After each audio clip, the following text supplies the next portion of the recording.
Mesdames et messieurs, Guy Nantel.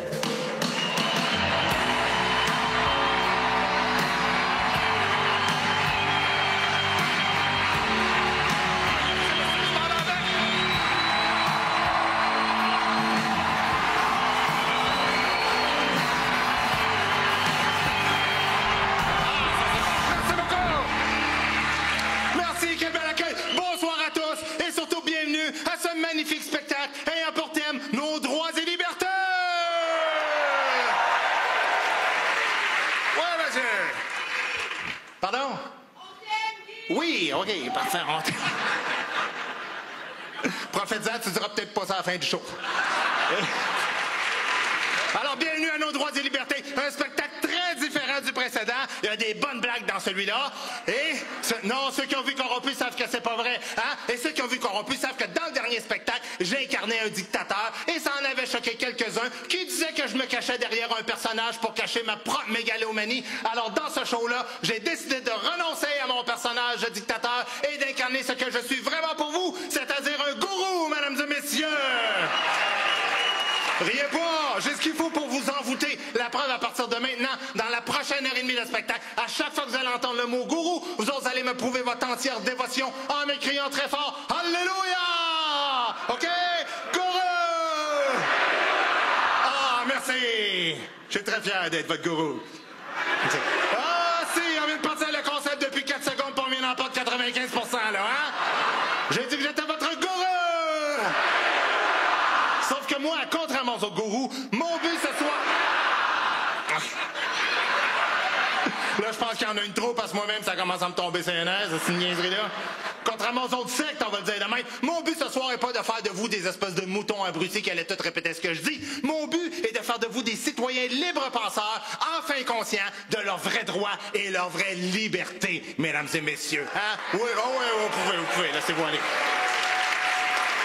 Parce que vous avez vu ce qu'on est devenu les Québécois, un peuple de suiveurs et de peureux à part ça, hein? Et c'est comme ça que les religieux ont pris le contrôle de votre existence. Et là, je sais qu'il y a un paquet de gens qui disent « Oh, ça ne me concerne pas parce que moi, je ne suis pas pratiquant. » Hein? Il y en a beaucoup des pas pratiquants aussi ce soir, ah oui. Non, bullshit, vous êtes tous des pratiquants, monsieur. Parce que tu regardes les statistiques au Québec, seulement 17% des Québécois se disent pratiquants. Pourtant, 95% font baptiser leur enfant, se marient et ont des funérailles à l'église. Quand même bizarre pour du monde ne croit pas à rien, hein?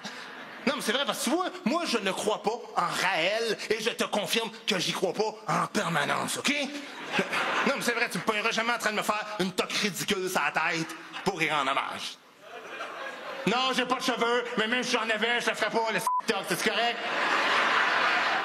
Oui, j'ai développé une expertise, madame, en matière de religion. Ça fait que si moi, je pouvais vous résumer l'histoire des religions en version simplifiée, ça ressemblerait à ceci. Au début des temps, l'être humain avait conscience de rien. Un jour, il y en a un plus allumé que les autres qui a conscientisé la mort. Il s'est dit, Christy, c'est pour ça que je vois plus mon chum de chasse depuis 3-4 ans. Ça doit avoir un lien avec les coups de masque que je donnais en face dans ces années-là, tu sais.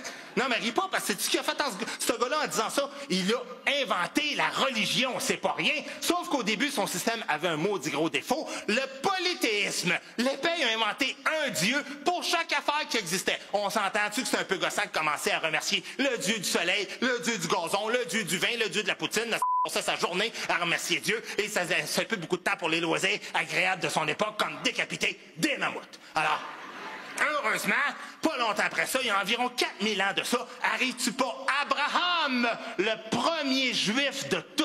Puis tu sais comment son business, eux autres, lui a dit, moi je vais inventer le monothéisme, un Dieu responsable de tout. Tout ce que t'as à faire, c'est une fois de temps en temps dire merci pour tout, le gros. Il fallait y penser pareil, hein? Il a fait de l'argent tellement, et c'est même parti des produits dérivés. Des kippas, des casses de poêle, la bouffe cachère. Non, ris pas, la bouffe cachère, c'est une maudite belle trouvaille. Ça, il vend exactement la même bouffe au monde, mais il y a un barbu qui fait ça devant, puis il est 25% plus cher. De flash pareil, même, t'sais. Sauf que lui aussi, son système a un maudit gros défaut, c'est qu'il y a un paquet de rituels qu'il faut faire pour faire plaisir à Dieu, dont le moins populaire de tous, se couper le bout du bat. Rien de moins. Heureusement, après ça, arrives-tu pas Jésus, qui lui naît, crois-le ou non, direct en l'année 0. C'est quoi les chances? Hein?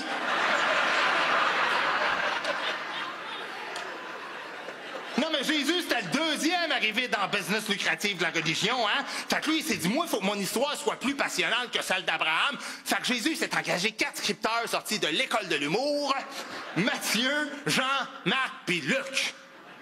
Pas de nom de famille, non. Ah non, t'as pas remarqué? Ils n'ont pas de nom de famille, ces gars-là. Détail beaucoup moins connu de l'époque de Jésus, c'est que dans son temps, les drogues étaient parfaitement légales. Alors, côté cohérence, les scripteurs de Jésus étaient vraiment pas têtes dans tout ce qu'ils nous ont rapporté. Alors, selon leur version des faits, ça a l'air qu'au début, Jésus naît d'une mère vierge, yeah right? Après ça, Jésus, là, marche sur l'eau. Ouais, ça fait capoter bien du monde, mais le truc est simple, ça s'appelle l'hiver. Ensuite, il multiplie les pains. Ça, c'est un autre affaire. Ça fait chier bien du monde, l'épisode des pains en passant. Il en parle pas beaucoup dans la Bible. Le monde t'es pas content. T'es le tout-puissant. Le monde crève de faim. Toi, tu peux faire paraître ce que tu veux. Me semble que tu starts ça avec quoi? Des T-bones, des sushis, des Pokéballs, les affaires la même. Non, lui, Jésus, un pain sec par personne, pas de beurre, pas de Nutella. Puis en plus, Jésus a le vilain défaut de parler en parabole, ce qui n'aide pas du tout à la compréhension du personnage. Christy, tu viens s'entendre une fois pour sauver l'humanité. Toi, peut-être clair dans tes conseils. Eh non, il nous parle avec des phrases comme « Laissez venir à moi les petits-enfants », ce que d'autres vont plus tard interpréter en « Laissez-moi venir dans les petits-enfants ». Merci.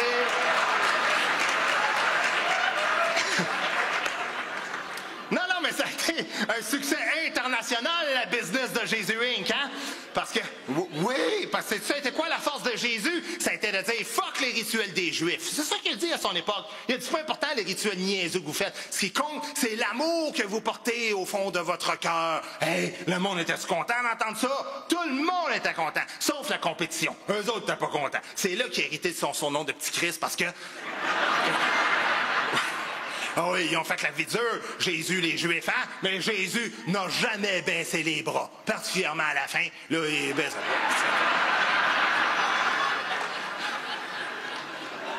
Mais l'histoire finit pas avec Jésus en passant, parce qu'après ça, elle réussit pas Mahomet qui lui dit « Hey, ne mettez pas la charia devant l'hébreu. » C'est un excellent jeu de mots, ça, madame, avec un regard condescendant, là. T'essaieras d'écrire une joke de même, tu vas voir que... Moi, c'est Gad Elmaleh, qui me l'a écrit, je trouve. Bon, Mahomet, on le connaît moins que les autres prophètes, là, mais Mahomet, c'était pas un rigolo, hein? Remarquez, ça a apparu dans sa descendance, mais lui... Non, mais il faut se mettre à sa place. Mahomet, c'était pas évident pour lui, parce que lui, c'est le 3e arrivé dans le business de la religion. Alors, ça devenait beaucoup plus difficile pour lui de recruter des nouveaux clients. Alors, Mahomet, il a travaillé plus sur la technique de vente, je te dirais. Mahomet, il a inventé, comment j'appellerais bien ça? Appelons ça la vente sous pression.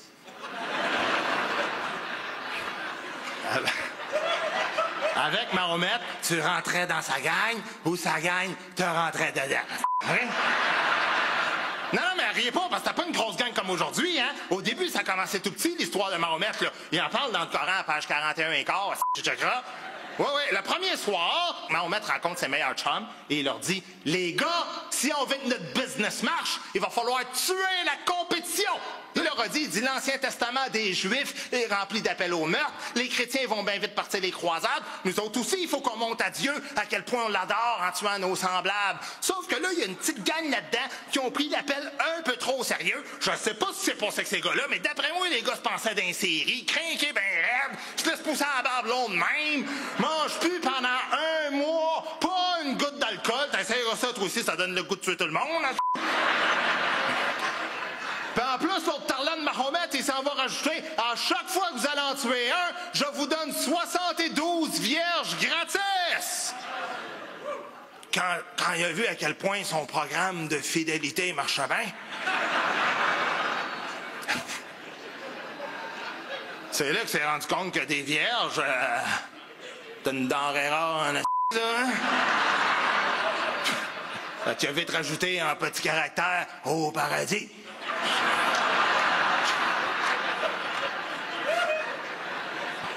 Ben ça, c'était pas plus brillant, parce que là, les gars voulaient tout aller au paradis au plus sacré, voir ça, ces vierges-là. Mais non, mais ils voulaient tous mourir. Le djihad a tellement pogné, ils s'entretuaient les uns les autres. Lui, c'est un sunnite, ben, l'autre, c'est un shit, bang! Un vrai carnage. Fait qu'il est venu un temps où il n'y avait plus beaucoup d'hommes et un gros surplus de femmes, ça a devenu désagréable. Et là... Non, mais attends! Mon maître, il avait vu ça venir, hein? Il a dit, les boys, pas de panique, je vais trouver la solution. À partir de maintenant, vous allez marier 4 femmes chats! Non, ça n'a pas marché tant que tu penses, le vicieux, parce que...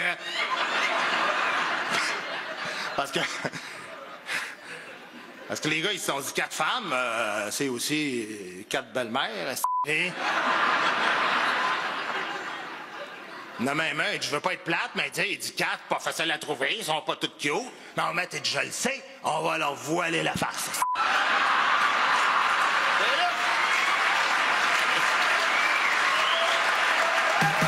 Moi, les curés qui parlent contre les gays, t'es un petit peu comme des végétariens qui parlent contre les légumes. T'es plutôt mal placé pour te prononcer sur ça.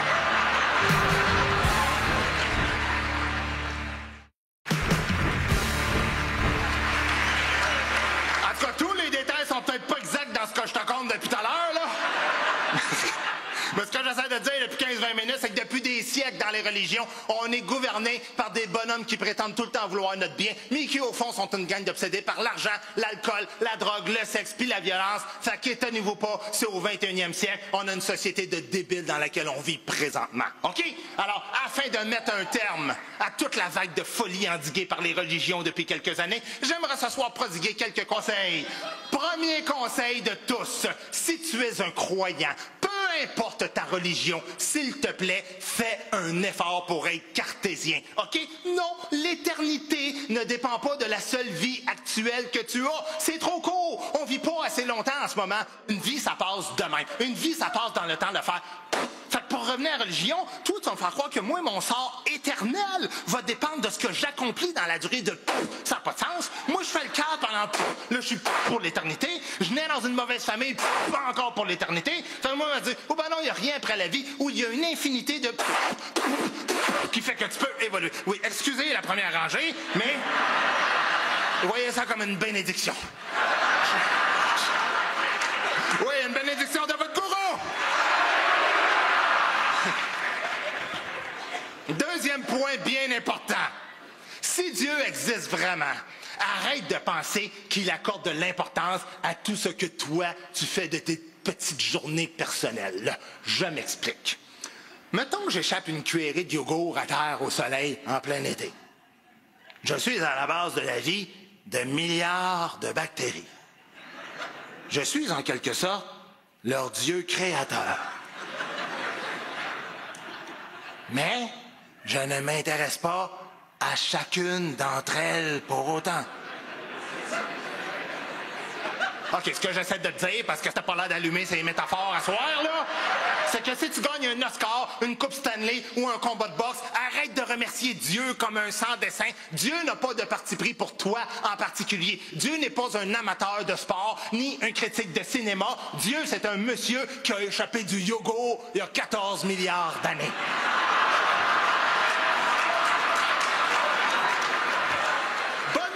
Mesdames et messieurs, la liberté de culte est un principe fondamental pour lequel je vais être le premier à me battre. Mais en même temps, pour que la société québécoise fonctionne pacifiquement, l'État doit être laïque. Ça, je sais, c'est difficile à accepter pour les ultra-religieux. Alors là, je vais donner un exemple neutre pour que tout le monde comprenne bien les bienfaits de la laïcité. Regarde bien ça. Au Québec, tu es libre de faire du karaté. Hein? C'est un très beau sport et le port du kimono est une tenue très appropriée pour faire du karaté. Si toi, tu traites beaucoup sur le karaté, tu peux aussi te promener dans la rue avec ton kimono. On va pas te harceler. On va rire de toi, mais on va pas te harceler. Mais si en plus de ça, tu veux toi-même représenter l'État laïque et toi-même devenir police, douanier, juge ou fonctionnaire, malheureusement pour toi, le port du kimono n'est pas compatible avec ce type d'emploi-là. Ce n'est ni un affront à tes croyances personnelles, ni un jugement sur le Japon en général. Simplement un principe de liberté bidimensionnelle. Tu es libre d'arriver au travail avec ton kimono, mais ton patron est aussi libre de te crisser dehors avec ton kimono.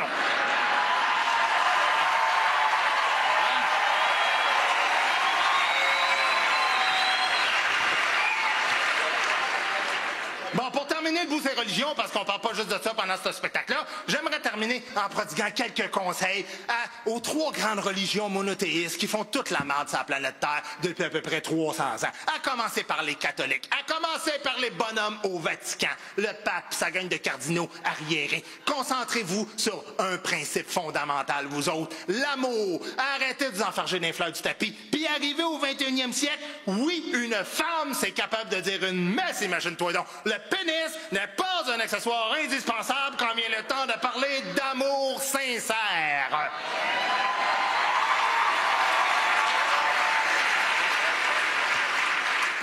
S'il y a de quoi, je dirais même que le pénis est souvent un obstacle quand vient le temps de parler d'amour sincère.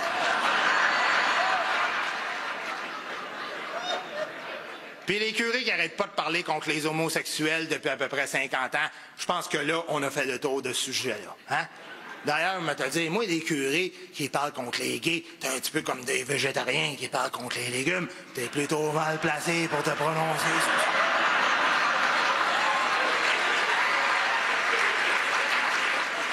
Les Juifs, maintenant!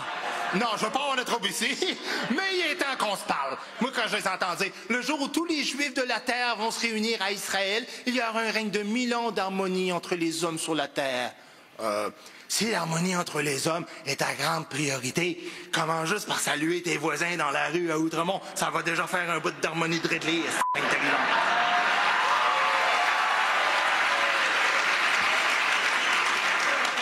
Islam, maintenant! J'espère que vous avez un petit peu de temps de libre. Non, on va commencer par le début, gang de racistes. 99% et plus des musulmans qui vivent au Québec sont des gens pacifistes qui veulent avoir la même vie paisible que vous et moi, OK? Mais le petit pourcentage qui reste, il commence à me gosser d'aplomb, par exemple.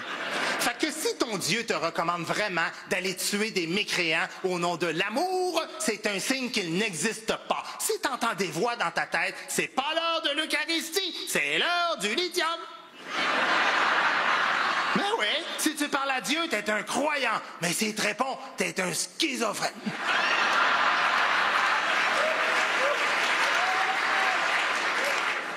Maintenant, pour ce qui est du port du voile intégral, le full face en bon québécois.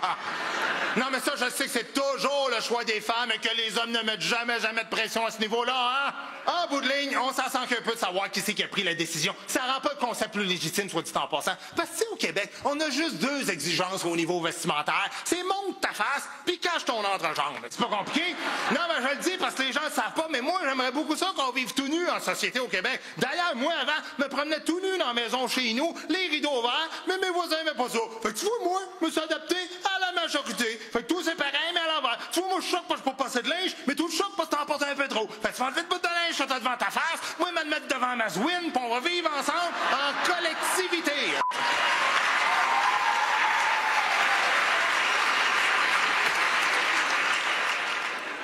Si tu trouves le changement trop radical, fais-les graduellement. Fais comme les filles qui montent les seins de temps en temps, là, hein? Quand tu fais le olé, olé, flash ta face.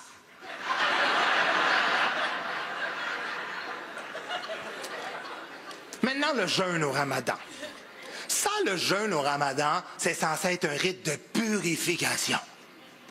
Si le fait de ne pas manger te rend plus agressif qu'en temps normal,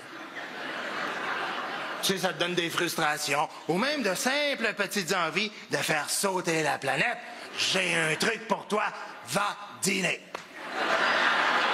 Non, mais c'est pas une joke que j'essaie de faire. C'est un vrai truc, puis on n'en profite pas de ce truc-là. Mais Christy, profitons-en, parce que le petit pourcentage de rien, là, de radicaux là, que tu veux pas qu'ils rentrent au pays, eux autres, ils peuvent pas tricher avec ça, la bouffe. Profitons-en, mais on ne fait pas. Ça, c'est comme quand t'es rentré 25 000 Syriens il y a 2-3 ans aux douanes. Vous vous souvenez? Les 25 000 Syriens qui étaient rentrés aux douanes une couple d'années, hein? J'étais content de les aider, ces gens-là, parce que c'est des réfugiés, puis on choisit pas notre destin dans la vie, tu sais, puis ils ont pas couru après la misère. Mais souvenez-vous comment ça a commencé? Au début, c'était spécial parce qu'on savait pas trop comment rester. C'était la première fois que ça arrivait au Québec, puis ils étaient nombreux, puis ils se ressemblaient tous parce qu'ils sont faits en série, ces gens-là. Puis...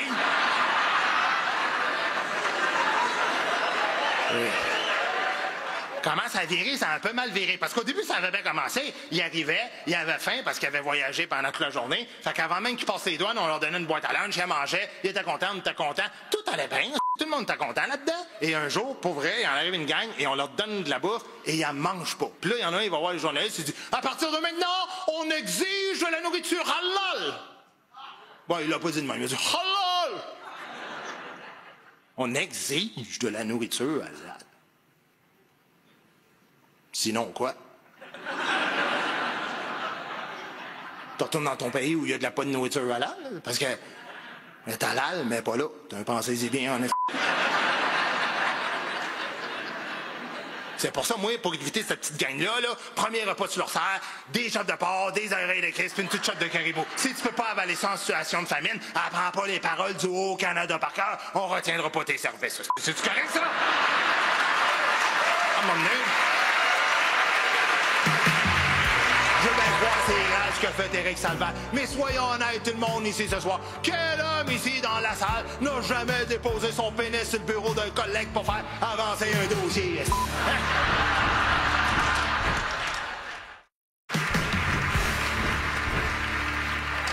Non, mais je la pose pas vrai la question. Est-ce qu'on peut rire des emmerdeurs qui nous empêchent d'être qui on est? Vous dites oui, mesdames? Parlons des femmes, justement. Ouais, parce que le musulman peut me marier 3 ou 4, là-bas sont tous soumis, c'est lui le boss. Mais ici, au Québec, on a perdu complètement le contrôle de la situation.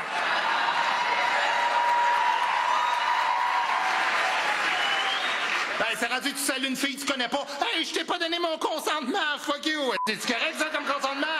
Ouais, vous êtes insupportable avec vos maudites niaiseries, là, des concepts débiles, comme la culture du viol. C'est la culture du viol. C'est quoi ça, la culture du viol? Il me semblait qu'on vivait dans une société au Québec où il fallait pas faire d'amalgame entre les individus. Quand on parle des hommes blancs, c'est facile de les mettre tous dans le même paquet. C'est de chez nous, hein? Comme quand il y avait eu l'histoire de la fille qui avait couché avec le ministre libéral, le grec, c'est quoi son nom? Souvlaki? Hey! T'entendais ça partout. Culture du viol. Les hommes sont tous complices. Quoi?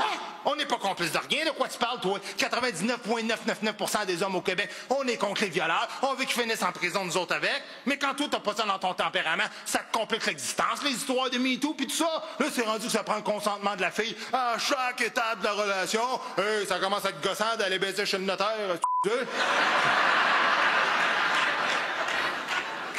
Signe ici, chérie, le bout où je peux te grabber le pussy.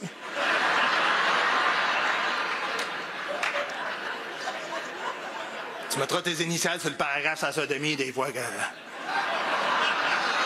manquerait de viso. Mais... Non, mais des fois, vous sortez des arguments de même qui n'ont pas rapport, dans des situations qui n'ont pas rapport, quand on a appris que dans cette histoire-là, la fille dans l'histoire était peut-être même prostituée. Christy, t'entendais les féministes radicales. Culture du viol, ça n'a pas rapport dans l'histoire, ce détail-là. Quoi?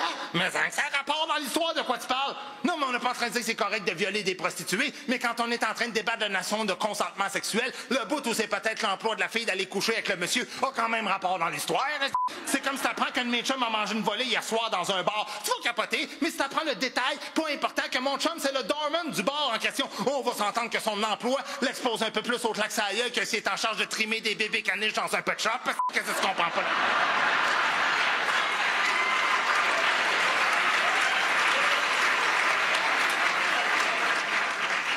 Non, mais moi, excuse-moi, là, mais moi, un homme qui me met la main dans les culottes, je dis pas, tous les hommes sont comme ça. Moi, je dis, enlève ta main, Gilbert.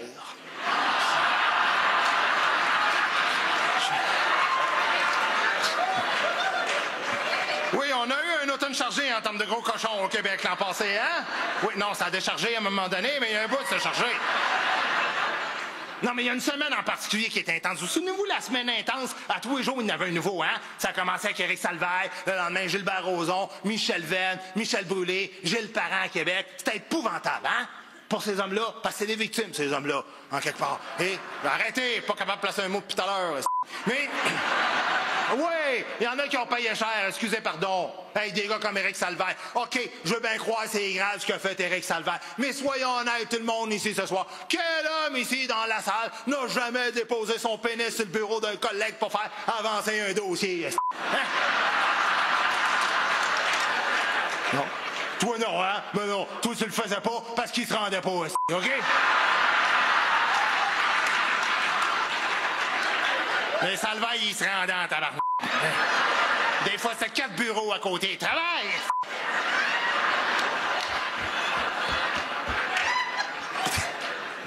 Il était payé liquide, ces stagiaires, hein?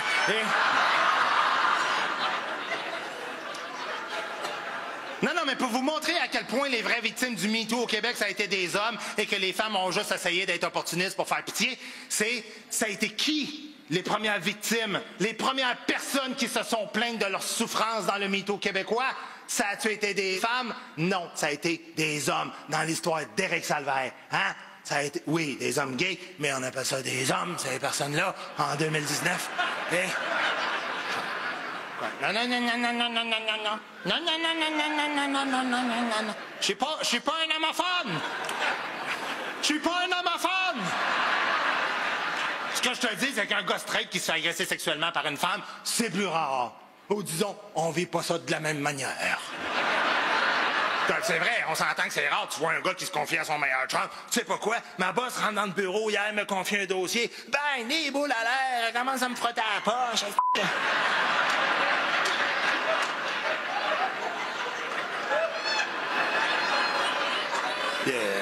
Et embauches-tu encore?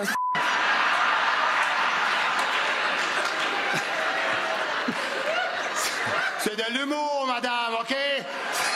On a le droit de faire des jokes là-dessus. Faites-moi pas votre culture de l'arbaïde. Elle me fait la culture de l'arbaïde, t'as vu ça? Oh!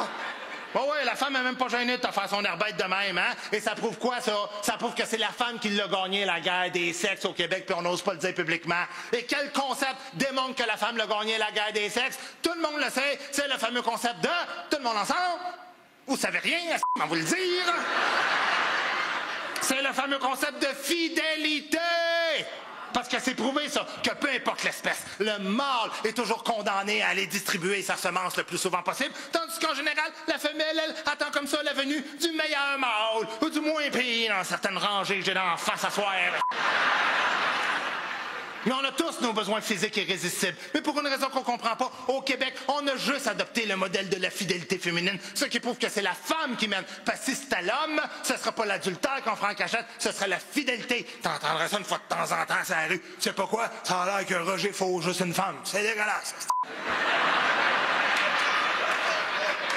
Donc vous faites « Oh, madame, parce que vous les comprenez pas, les lois de la nature. » Écoutez-les, les documentaires comme Découverte, vous allez voir, de l'escargot à l'éléphant, en passant par la plante qui a toute se tremper l'étamine dans la plante voisine. Le mâle est un donneur universel et les femelles le moindrement intelligentes sont capables d'accepter que les mâles les plus puissants donnent leur semence au plus de femelles possible. C'est pas une question de jalousie, c'est une question de reproduction de l'espèce. Mais la seule exception que la nature a faite, c'est l'humain québécois, où la société matriarcale fait que l'espèce empire de génération en génération. Parce que le concept de fidélité fait en sorte que les candidats les plus tarés sont capables de se reproduire longtemps, sinon plus, que les meilleurs. Que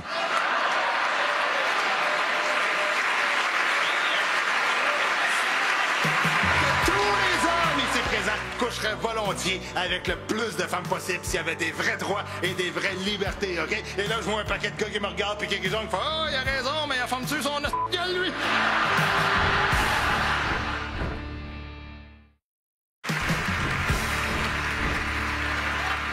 Non, mesdames, vos hommes vous le diront jamais, mais moi, je peux parler en leur nom et vous jurer que tous les hommes ici présents coucheraient volontiers avec le plus de femmes possible s'il y avait des vrais droits et des vraies libertés, OK? Et là, je vois un paquet de gars qui me regardent puis quelques-uns qui font « Oh, il a raison, mais il a femme dessus son gueule, lui! » Ah oui, des filles qui disent « Oh, excellent sujet de conversation dans le char, retourne à la maison! » Ben, faites-vous-en pas, il est pas calme, votre Cupidon. Qu'est-ce qu'il va vous dire dans le char? Il va vous dire, lâche-moi que ça, là. Nantel, c'était un humoriste, faisait des jokes, je pense.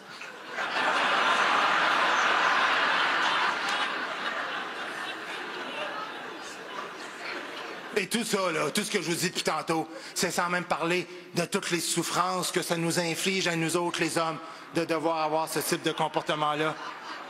Parce que pensez-vous que nous autres, on va coucher avec plein de femmes par plaisir? OK, non! Qu'est-ce qui nous porte à nous comporter de même, madame? C'est ça la question que vous n'êtes jamais posée, OK? Mais moi, vous le dire, ce qui nous porte à avoir ce genre de comportement-là, c'est scientifique. Ça s'appelle la testostérone. Et la testostérone induit deux pulsions majeures chez l'être humain, baiser et tuer son prochain. Et qui est pogné avec le fléau de la testostérone? Nous autres, les hommes, pas les femmes, à part quelques Russes aux Olympiques. Ben, au lieu de nous comprendre ici, ça fait 40 ans que les matrones québécoises nous imposent des comportements qui n'ont aucun rapport avec notre vraie nature d'homme, puis qui nous demandent à nous autres, les hommes, d'être maternels, d'être attentifs, d'être présents à leur accouchement. Ça nous intéresse pas, ces niaiseries-là. C'est correct, ça? Oui, hein? Il n'y a jamais personne qui vous a parlé de même dans votre vie. Ça va rentrer puis ça sortira plus. Crée-moi. Dites-vous une chose, c'est aussi difficile pour nous de demeurer fidèles que pour vous autres d'avoir un orgasme en dedans de 90 minutes. Mission impossible, mais au moins nous autres, on collabore avec votre handicap.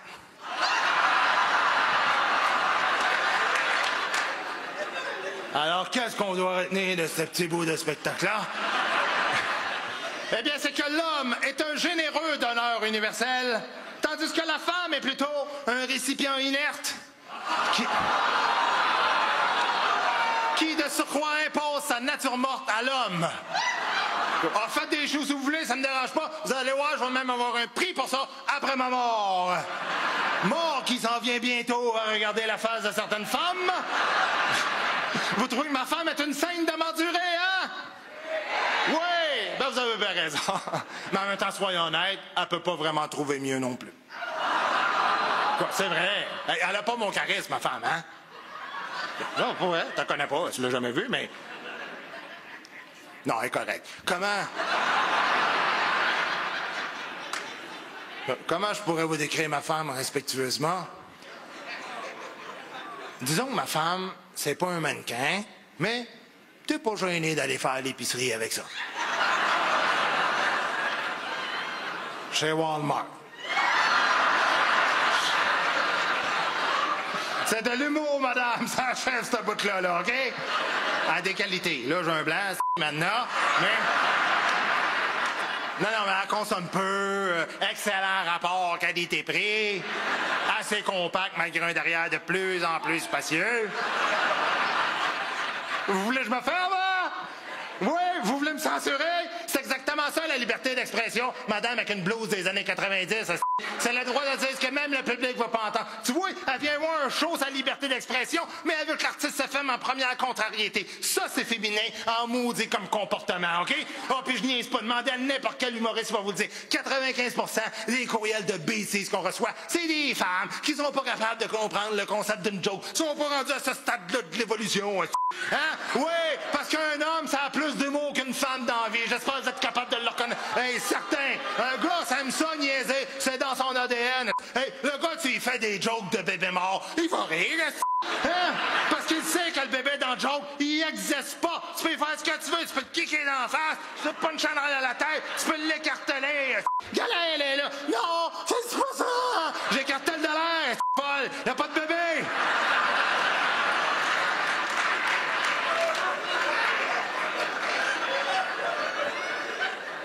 Tu le vois, c'est dans son ADN d'être gossante, hein? Parce que la femme, elle peut pas se contenter de juste pas rire quand elle trouve qu'une joke est pas drôle. Faut qu'elle te rajoute un « Ben là, franchement! » Ben moi, faites des franchement tant que vous voulez. Ça m'intimide pas, moi, des femmes en 2019. Devenez toutes féminines. Promenez-vous les seins nus. Vous, ben pas vous, mais les autres.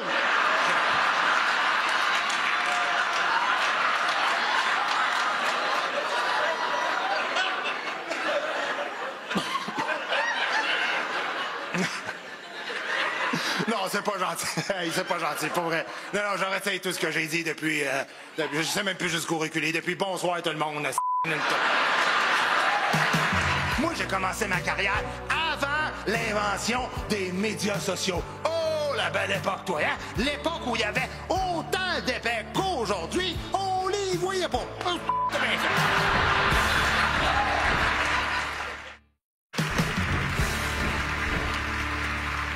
Non, c'est parce que depuis tantôt, là, je donne une fausse impression. Là, depuis 15 minutes, j'ai l'impression que j'ai juste les femmes dans la société et je tiens à rectifier le tir publiquement. Tout le monde est égal dans la société, OK? Non, le vrai problème, c'est pas les femmes. Le vrai problème qu'on vit présentement, c'est la féminisation de notre société, hein? Ça, on a un maudit problème là-dessus. Parce que tout est plus féminisé, tout le monde, tous les concerts, les femmes, les hommes, check, ça se met des bouts de chandail propres, hein? Les jeans serrés, je vois les notes depuis tout à l'heure, lui, tu le vois, il est semi-gay quand tu l'as dans ta face, ce gars-là, hein? Non, sérieux, tu t'habilles pas quand t'es straight, tu ne mets pas ce linge-là. Puis, mais moi, je suis pas homophone. Je vous accepte comme vous êtes. Pour vrai, ça me dérange pas. Puis, bon, il pleure.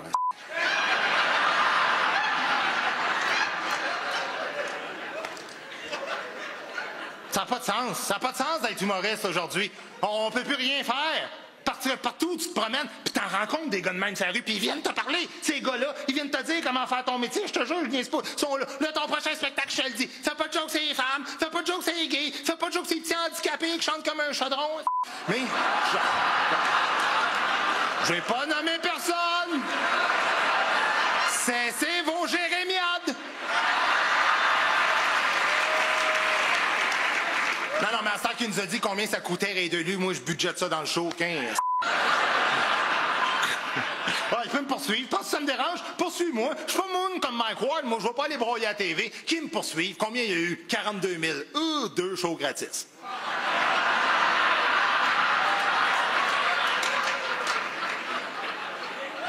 Ou 2 ans pour Mike. Mais... Ah oui, les courriels haineux, ça avec, ça me fait rire. Tu vas avoir des courriels haineux, Guy. Hey, des courriels haineux en passant. J'en ai eu des centaines dans ma carrière. Des milliers si je compte ma femme. Puis... Quand je me promène sur la rue, j'en ai pas de problème. Le monde est respectueux avec moi. C'est là que tu vois qu'aujourd'hui, on vit dans une société de débiles où faut pas que tu te poses la question quand tu es un humoriste, comment mon public va prendre mes jokes. Faut que tu te demandes comment le plus cave dans la société dans laquelle je vis, qui achètera jamais de billets, va accepter mon humour. C'est insupportable. On peut pas vivre de même. Parce que vous, c'est quoi le vrai drame qu'on vit en ce moment? C'est qu'on peut pas calculer l'intelligence des êtres humains. Hein? Parce que comment on calcule l'intelligence des humains en ce moment? Avec le quotient intellectuel. Si tu veux calculer l'intelligence d'une personne, calcule pas le quotient intellectuel, calcule le quotient humoristique, la capacité de rire d'une joke quand c'est une joke. Et je suis convaincu de ce que je vous dis là, les gens qui ont de l'humour dans la vie sont des gens plus brillants que la moyenne de la population. OK? Pour vrai, je suis convaincu de ça. Je suis sûr de ça. Hein? C'est vrai. Parce que qu'est-ce qui différencie l'humain de l'animal? À part le papier de toilette, hein? C'est l'humour, ben oui. Et il y a des gens, là, qui ont un gros quotient intellectuel, ils ont une bonne job, une bonne paye, tout ça, mais ils ont 0 quotient humoristique. Puis on en voit partout, hein? On les voit, on les reconnaît, ils votent Québec solidaire, puis... Non, mais des fois, t'as pas de préjugés sur la personne. Sérieusement, tu vas dans un party, tu rencontres un gars, tu l'as jamais rencontré de ta vie, tu te mets à jaser avec, tu te dis tabarouette qui en sait des affaires. Colin, c'est une bolle, ce gars-là. Tabarouette, t'es un génie. Puis là, au milieu de la conversation, tu pousses une joke, ça fait boum. Tu dis, ben non, t'es un Mais faut pas porter de jugement hâtif sur ces gens-là parce qu'on pense toujours que les gens qui ne rient pas dans la vie, c'est parce qu'ils se retiennent de rire. Non, c'est pas comme ça que ça fonctionne. Les gens qui ne rient pas dans la vie se retiennent pas. C'est neurologique le problème. Ils sont constitués comme ça, sont faits dans leur tête, pareil comme un autiste, tu sais. Et non, mais je ris pas des autistes en passant. Pour vrai, mon frère est déficient mental et autiste. Puis si tu rencontres mon frère dans la vie, là, au début, tu le vois pas tout de suite qu'il est autiste. Ça paraît pas tant que ça physiquement. Tu sais, tu le regardes, tu te dis, oh, il a un regard flottant, il vient des régions. Non, c'est parce que...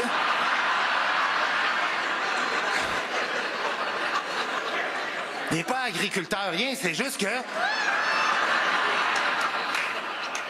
Il est autiste. Puis le meilleur truc pour reconnaître un autiste, c'est tu sais quoi?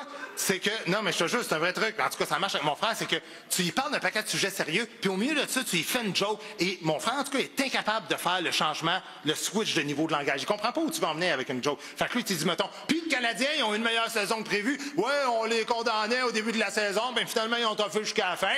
Hey, puis on a-tu un hiver fret? On a un hiver fret, il a neigé tout l'hiver, puis le printemps qui pogne pas. Hey, en passant, toi, tu sais quoi la différence qu'il y a entre une banane et un poisson rouge?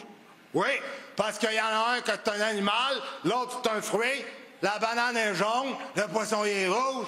Je comprends pas pourquoi que tu compares les deux.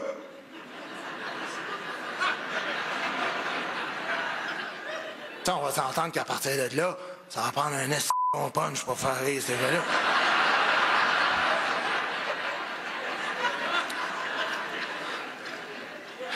Ben, les freaks du web qui nous écrivent à tous les 2 jours pour broyer sont constitués de la même manière dans leur tête. Peu importe la pertinence de tes propos, peu importe la qualité de tes jokes, tu peux être sûr d'une chose, la conversation va finir, qu'ils sont blessés. Et comprends-moi bien, sont contents d'être blessés, ce monde-là, dans la vie, hein? Ça, je te jure. Hey, les humoristes passent à TV, ils vont tous les écouter. On amène un avertissement au début. Ce spectacle contient des propos qui pourraient choquer certains de nos téléspectateurs les plus caves. Nous préférons vous en avertir. Puis là, ils écrivent après ça. Vous m'avez blessé, monsieur l'humoriste. C'est une atteinte à la dignité humaine. Vous saurez une chose. Tous les êtres humains ont le droit au respect. Vous êtes un esclave de gros chien sale et carrant. Et c'est exactement pour ça qu'on peut plus rien dire à personne de nos jours, hein? Mais c'est aussi pour ça que les profs dans les écoles peuvent plus faire de discipline de peur de blesser les petits enfants, et que les humoristes peuvent faire de jokes pour pas blesser les épais, et que les prisonniers sortent au 1/6 de leur temps pour qu'ils soient blessés en sortant, et sont en train de demander aux pompiers de pas éteindre les feux pour pas blesser les pyromanes. À un moment donné, on peut-tu dire quelque chose sans blesser personne? Parce que moi, je suis vieux en passant, hein? Moi, j'ai commencé ma carrière avant l'invention des médias sociaux. Oh, la belle époque, toi, hein? L'époque où il y avait autant d'épais qu'aujourd'hui, on les voyait pas. C'est bien fait.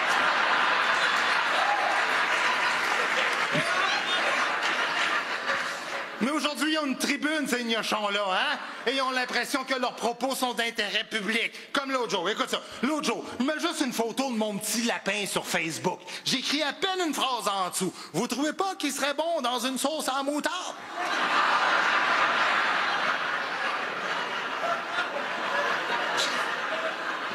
Là, j'ai une végétarienne radicale qui me rentre dedans. Ah, c'est barbare de carnivore sale. Moi, je la traite de grosse dinde. Là, il y a 7-8 femmes qui embarquent pour la défendre. Des photos trop petites, pas capable de rien voir. Delete, delete. J'ai dit, vous êtes pas contente, allez donc vivre dans une république de bananes. La Ligue des Noirs, qui se rajoute à ça. T'es raciste, Nantel, t'es raciste. En passant, il est comme Robert Lepage. Comment ça, il n'y a pas d'acteur noir dans son spectacle solo? Là,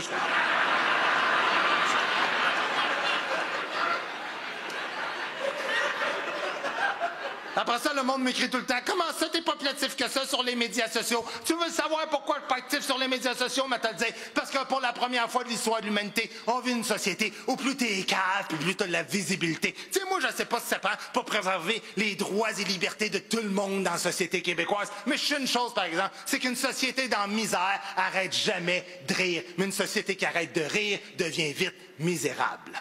Voilà. Hein? C'est vrai? La majorité du monde ici, vous comprenez même pas dans quel système électoral que vous déposez votre bulletin de vote, OK? Non, puis à part ça, autre affaire bien importante, vous avez beaucoup trop d'attentes envers nos politiciens. C'est pas tous des génies, ces gens-là. Ah, je sais plus comment vous le dire, c'est la seule phrase qui est pas une joke dans le spectacle.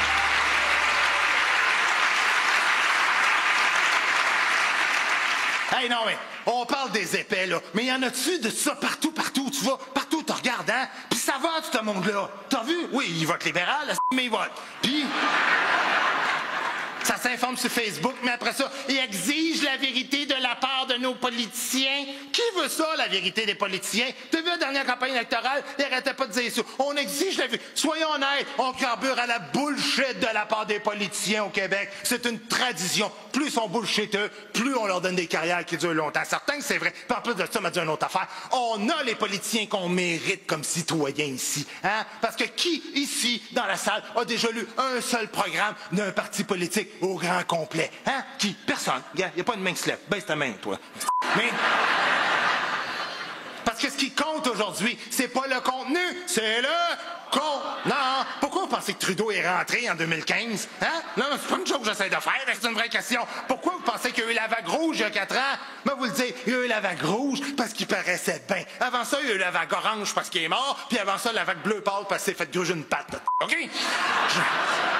Oui, si t'es pas mature, va t'asseoir en haut avec le monde de Longueuil, mais c'est ça, la réalité. Il faut être beau à cette heure pour faire la politique. Gars, Trump. Puis... Pourquoi vous pensez que Donald, ça fait teindre la face en jaune-orange à toi le matin, hein? Parce que Donald, il a compris que le jaune-orange, c'est une couleur qui rend sympathique. Guy Youpi. Ou Philippe Bang. Mais... Non, mais tout le monde joue la game hypocrite en politique, puis on dirait que ça dérange plus personne. Même ceux qu'on aime bien, tu sais, comme Barack Obama. On peut dire qu'en général, on préférait Barack Obama à Donald Trump, hein, la part du monde? Oui, mais hey, combien de fois Barack Obama a fait des choses qui n'étaient pas vraiment de la politique? Combien de fois on a vu Barack Obama se faire poser sur la plage avec sa femme Michelle, puis lui était là, torse nu, avec son petit maillot speedo, puis tout ça en train de flasher? C'est pas de la politique, ça! Tout le monde me dit toujours, franchement, dans la tête, t'es bien critique. C'est pas important, ces affaires-là. Oui, c'est important, parce que c'est exactement sur cette base de sympathie vide de sens-là que 95% du monde va aller voter. Hein? Et en plus de ça, tous les dirigeants de la Terre veulent ressembler au président américain. Alors, qu'est-ce qu'on a eu l'été passé? C'est à la Côte d'Azur, vous souvenez-vous? Emmanuel Macron, le président de la France, posé, torse nu avec son petit maillot speedo, puis sa femme lui aussi. Hein? Le prince William, c'est un prince, même pas besoin de se faire élire. Il s'est posé un petit maillot speedo, puis tout ça. Ça veut dire quoi, ça? Ça veut dire check ben ça, si ça s'en vient bien vite au Québec. Bien vite, ça va. Barrette en bobette, le go en speedo, puis moi, je vais vivre en Ontario. OK?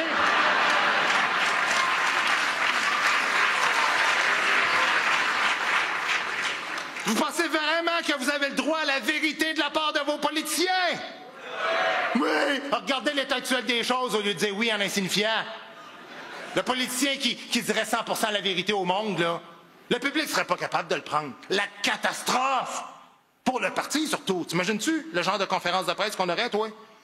Mes chers concitoyens, concitoyennes, Québécois, Québécoises, nous sommes en ce moment plongés au cœur d'une profonde crise économique. Et honnêtement, là, on n'a aucune idée comment on va sortir de ça.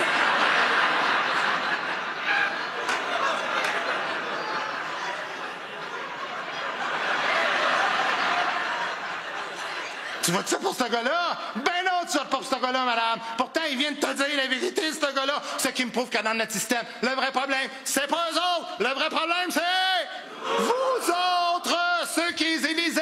Non à la démocratie. La majorité du monde ici, vous comprenez même pas dans quel système électoral que vous déposez votre bulletin de vote, OK? Non, puis à part ça, autre affaire bien importante, vous avez beaucoup trop d'attentes envers nos politiciens. C'est pas tous des génies, ces gens-là. Je sais plus comment vous le dire, c'est la seule phrase qui n'est pas une joke dans le spectacle.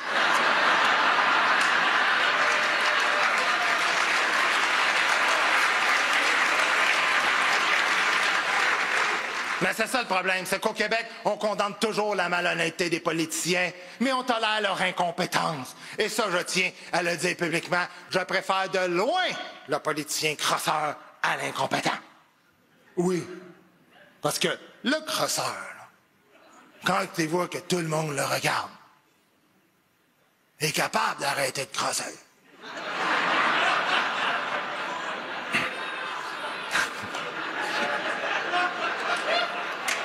Mais là, tata, même s'il voit que tous les yeux sont tournés vers lui, il n'est pas capable d'être moins tata. Tout ce qu'il dit, c'est « J'étais pas au courant pour SNC-Lavalin ».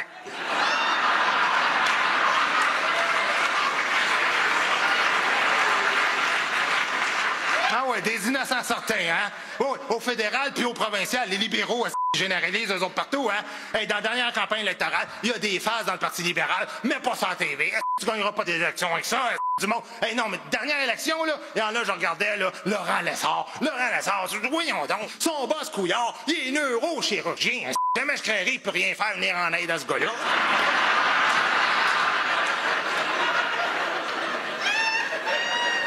Mais il peut rien faire, justement, parce que t'as pas besoin d'aucune compétence pour être un politicien aujourd'hui. T'as pas besoin de suivre aucune formation pour avoir le poste le plus important dans notre société. C'est fort. T'as besoin de faire quoi pour être un politicien connu à cette heure? Serrer des mains, faire des sourires niaiseux, tenir des bébés sans les échapper.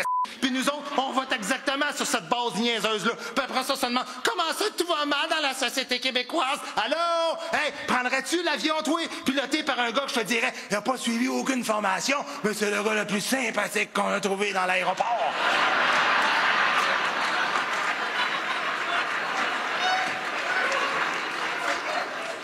Non, je te dis, des fois, je pense à vous autres la nuit, là, en revenant de mes spectacles. Non, c'est parce qu'en général, moi, je prends le volant et je me retourne chez nous tout de suite après la fin des spectacles, sauf quand il y a des belles filles. Mais à soir, Bon, vas-y, direct.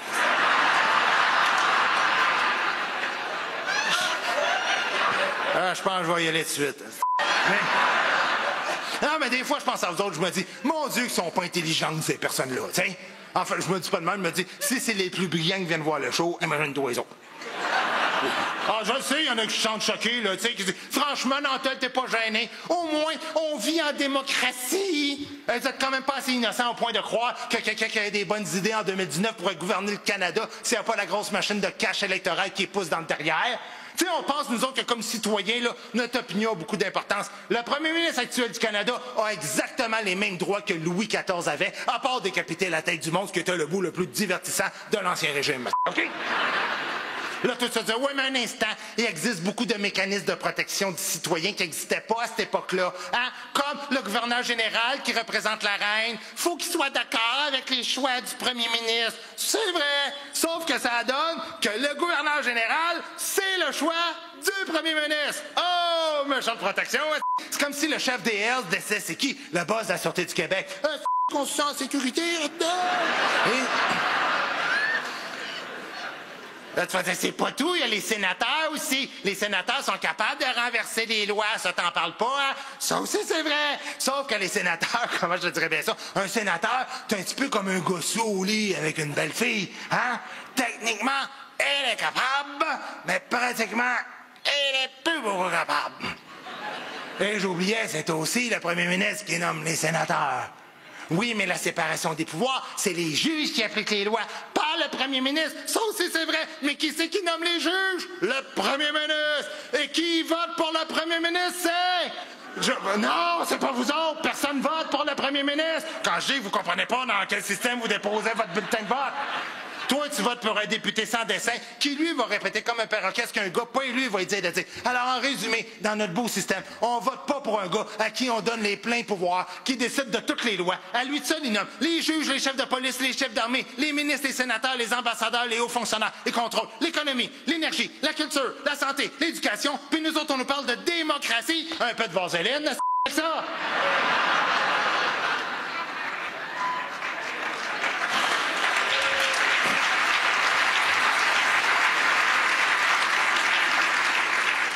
Non, excusez, là, mais du monde honnête en politique, il y en a, mais c'est aussi rare qu'un noir avec des tatous. Vous n'êtes pas à l'aise avec les jokes de tatous.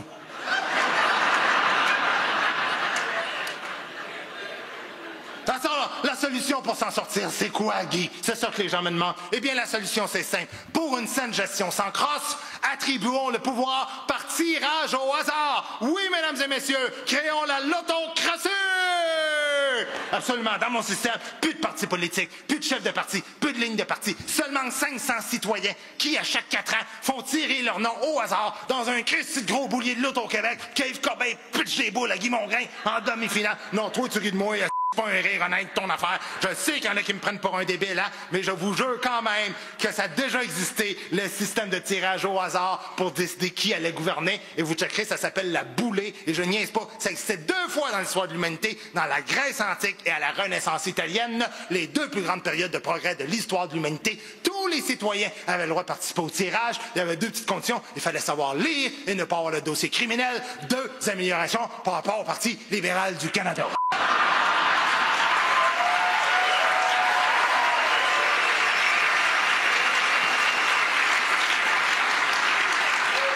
Ah, je sais, on va dire, t'es cynique, Nantel, ça pas t'es cynique, franchement, on vit quand même pas la dictature de père en fils comme en Corée du Nord. C'est vrai, heureusement, t'imagines, tu sais, toi, c'est le premier ministre actuel du Canada, elle veut un père qui a fait chier les Québécois pendant des générations.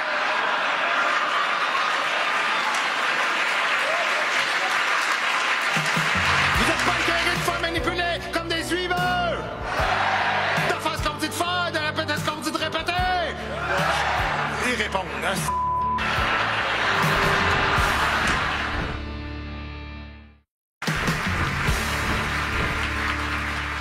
Dans n'importe quelle langue, il y a toujours 3-4 mots pour décrire quelqu'un de pas vite. Ici, au Québec, on a inventé 37, puis je les ai répertoriés. tarlata, ouais, épais, abruti, sans dessin, sans génie, cocon, crétin, cave, zouf, zoie, innocent, ignorant, imbécile, idiot, demeuré, taré, stupide, ticlin, ticoun, ticasticon, gnochon, moron, colon, toton, tante, nouille, mongol, niaiseux, tweet, cabochon, couillon, couillard, pis député. C'est nous autres.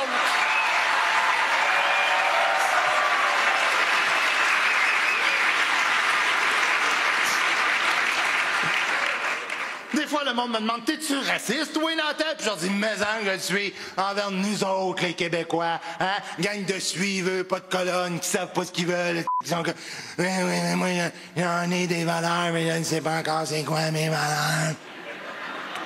Ouais, écoutez la TV, puis moi, on me le dit, c'est quoi mes valeurs. On est rendu tellement suiveux, quand je me couche le soir, je compte plus les moutons, je compte les Québécois. Non, mais vous êtes pas écœurés de faire manipuler comme des suiveurs! Ouais, 2 sur 1000! C'est ça le Québec actuel! Vous êtes pas écœurés de faire manipuler comme des suiveurs! De faire ce qu'on vous dit de faire, de répéter ce qu'on vous dit de répéter! Ils répondent, hein? Vous êtes le pire public de la tournée en passant, hein? Non, je suis pas fier de vous autres! Je réclame la partition. Je proclame mon indépendance par rapport à ce peuple de lavettes que nous sommes devenus. Oui, je veux bien dire des lavettes, madame, OK? Puis je vais pas de le répéter. Des lavettes. Parce que c'est quoi l'objectif de la lavette dans la vie? La lavette a un seul objectif dans la vie, c'est de défendre le pouvoir qui est en place. Peu importe la qualité du pouvoir, hein? Parce que le but ultime de la lavette, c'est pas de s'épanouir, c'est de pas avoir de troubles dans la vie. On a-tu de ça des lavettes au Québec? On en voit-tu? Partout, hein? Partout. Tout le monde en voit, hein? T'en vois des lavettes des fois dans la vie? T'en vois? Toi, t'en vois? J'en vois dans le miroir quand je me regarde des fois. Un peu de tonneau, c'est le bout crucial dans le spectacle. On dit oui, gourou! C'est à lui je parle. Lui et la vette, puis eux autres sont tous là, bien prêts à se faire manipuler. Je viens de vous demander, il y a un instant, vous êtes pas écœurés de répéter comme des cats, qu'on dit de répéter. Ouais, ça prend pas 4 secondes. Oh là là, comprenez-vous de quoi dans ce là vous autres? Remarquez, je dis pas ça pour vous insulter, là. Non, mais faut juste comprendre que la phase de la lavette est un passage nécessaire et obligatoire afin d'accéder enfin à la phase de l'épanouissement. Tous les peuples de la Terre traversent ou ont traversé la phase dans laquelle on est nous autres, tu sais. Et c'est vrai ce que je vous dis. Comme, par exemple, vous saviez que quand ils ont voulu abolir l'esclavage aux États-Unis, sérieusement, là, il y avait des groupes de Noirs qui manifestaient contre l'abolition de l'esclavage. C'est fort pareil, ça, hein? Ça veut dire quoi? Ça veut dire que ces gens-là se faisaient fouetter, puis se disaient, ça va peut-être être pire après. Ben, ces gens-là sont morts, puis ils se sont réincarnés en Québécois. Des belles lavettes toutes neuves, là, hein? Oh, et des belles lavettes qui trouvent que si tu criminalises les paradis fiscaux, ben les grosses compagnies vont peut-être s'établir ailleurs. Des lavettes colonisées, incapables de défendre leur langue puis leur culture. Des lavettes tellement soumises qu'ils honorent même leurs oppresseurs en nommant un aéroport Pierre-Elliott Trudeau. Ça vous donne pas le goût de crasher, vous autres, quand on vous annonce dans le micro que vous approchez de Pierre-Elliott Trudeau? Moi, je me détache à Saint-Saur à chaque fois. Je suis comme, ah ouais, il y a le pilote rentre d'une tour, qu'on en fait là!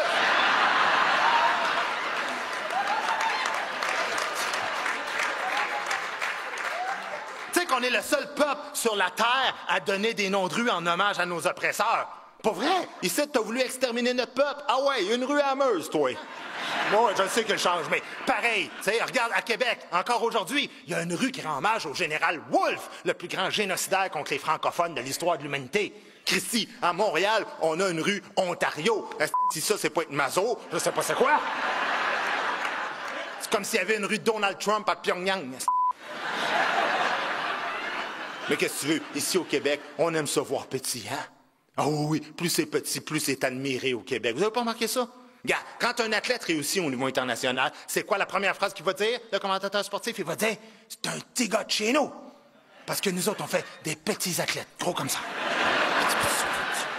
Hein, Céline, la petite fille de Charlemagne. Le fromage qu'ils ont le plus ici, on l'a appelé le Petit Québec. Puis le plus grand politicien qu'on a eu dans notre histoire pour représenter nos intérêts, on l'a surnommé Tipouet. Parce que de tout l'ensemble de son œuvre, nous autres, qu'on a retenu, c'est qu'il y avait des petits poils sur la tête. On va pas bien. Non, c'est parce qu'il n'y a pas aucun historien qui a essayé de nous dire la vérité. Mais moi, je vais vous le dire à soir. Puis la vérité est triste, c'est qu'on se passe un gène de loser de génération en génération au Québec. Non, mais riez pas nerveusement pour vous donner un peu de la contenance. C'est comme ça, dès l'origine de la Nouvelle-France, c'était structuré comme ça, le système. Parce qu'on s'entend que quand les Français ont découvert le Canada, on s'entend qu'ils se sont quand même pas dit entre eux autres, on va envoyer la crème de la société, débroussailler 10 millions de kilomètres carrés d'épinettes en se faisant scalper par les Iroquois à moins 37 degrés. Ils ont envoyé les plus caves qu'ils trouvaient à cette époque-là, ceux qui mettaient des néons roses fluo en dessous de leur charrette, là.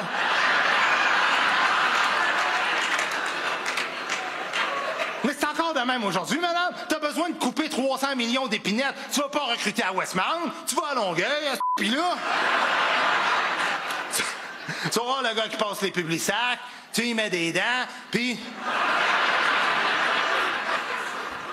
Tu dis, t'aimes ça, le contact avec la nature? Oui, monsieur, parfait. On a un contrat de 50 ans pour toi. Tu le sais pas l'autre bout. Il revient plus jamais. Quand tu s'ennuies, tu fais quoi? T'as envoyé une couple de filles du roi. Ça se reproduit entre eux autres. 15 enfants par famille qui se reproduisent entre eux autres. 15 enfants par famille. Et la pyramide descend jusqu'au Québec actuel dans lequel on vit. Fait qu'heureusement qu'il y a une couple d'immigrants qui ont eu la grâce de venir brasser à la soupe parce qu'on aurait collé dans le fond d'un peu un bout de temps, à te le dire, moi.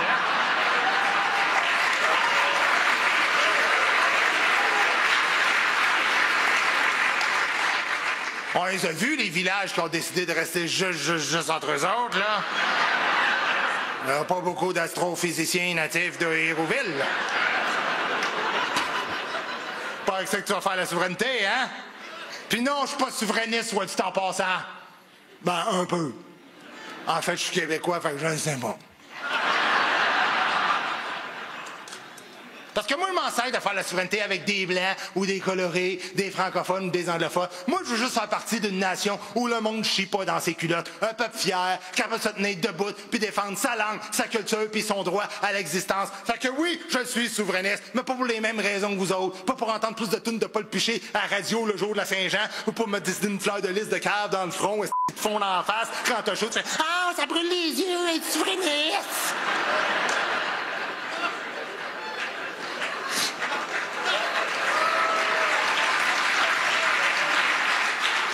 C'est justement pour pas qu'on ait l'air des idiots que je suis souverainiste, moi, hein? Parce que tous les peuples de la Terre, ils en ont un pays, on n'est pas plus cave que les autres. Il y a comment ça marche, la souveraineté. Check bien ça. Les Suédois ont la Suède, les Allemands ont l'Allemagne, les Arabes ont la France. Mais nous autres...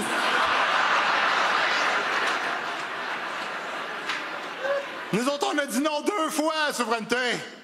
Puis allez pas faire l'erreur de penser que parce qu'on a dit non à la souveraineté, qu'on est nécessairement pour le Canada, hein? Non, non, non, non. On est juste un peuple négatif de nature.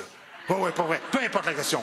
Pose la même question à l'envers, tu vas avoir la même réponse. Êtes-vous d'abord pour signer la Constitution et intégrer officiellement le Canada? Non, monsieur.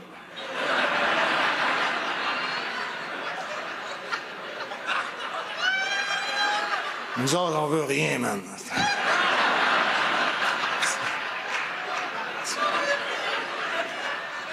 Non, mais comprenez-moi bien. Moi, j'ai rien contre le Canada, soit dit en passant. J'en ai contre nous autres.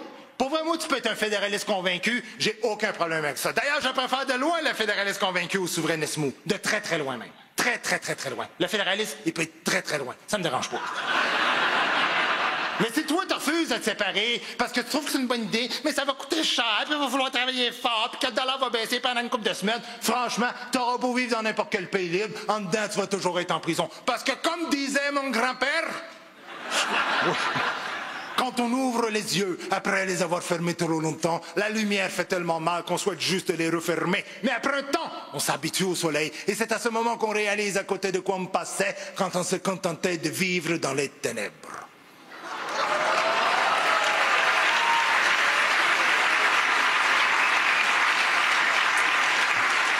Ouais, Boucard a écrit un bout dans le spectacle, mais je vous dis pas lequel. On a une subvention de Multiculturaliste Canada pour ce bout-là. Non, hein, riez pas de ça. On est tellement chanceux de vivre avec le multiculturaliste canadien, hein? Avec un premier ministre qui se déguise dans tous les pays qui va. C'est pas beau, ça? Même chez nous, hein? Y en a-tu qui se souviennent quand c'était déguisé en sikh dans un temple sikh à Montréal pour têter des votes? C'était spectaculaire en maudit, hein, ça? Moi, j'avais vu ça aux nouvelles, j'écoutais ça, une source fiable, Denis Lévesque, puis lui... Ah oui, il était pas content de Denis Lévesque. Il l'a dit à TV. Il a dit,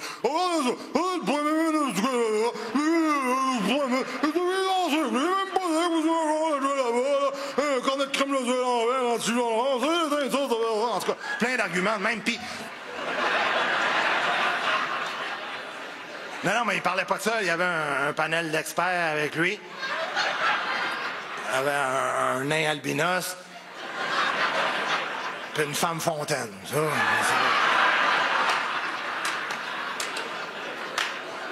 elle était venue avec un squeegee. Je vois pas le rapport. Non, mais moi, là, j'ai trouvé ça tellement drôle de voir l'autre clown avec un turban orange sur la tête. Moi, j'ai mis une photo de ça sur Facebook. J'ai juste écrit un commentaire en dessous. J'ai marqué, ouais, on est rendu là en termes de tâtage de vote politique à cette heure au Canada. Mais Christy, je vous mens pas, j'en ai eu 2 semaines à me faire traiter de raciste par une gang de lavettes québécoises trop caves pour comprendre que c'est aussi légitime de faire des jokes sur les autres religions que ça non. Parce qu'on s'entend que si Justin Trudeau avait fait ça avec des catholiques, Christy, que là, ça aurait été correct de rire de lui, hein? Si Justin est arrivé dans une église catholique habillé en curé avec un petit gars en train de tripoter, là, t'aurais pu dire, wow, il va fort sur l'intégration, mais. Non, mais il fait toujours ça, s'habiller en sikh avec les sikhs, la kippa avec les juifs. Quand tu as eu le défilé gay l'été passé, vous vous souvenez? T'as tout habillé en rose, la tête aux pieds. Qui c'est qui me met mal à l'aise? J'ai hâte qu'elle voit les transgenres avec sa zoom dans un ziploc.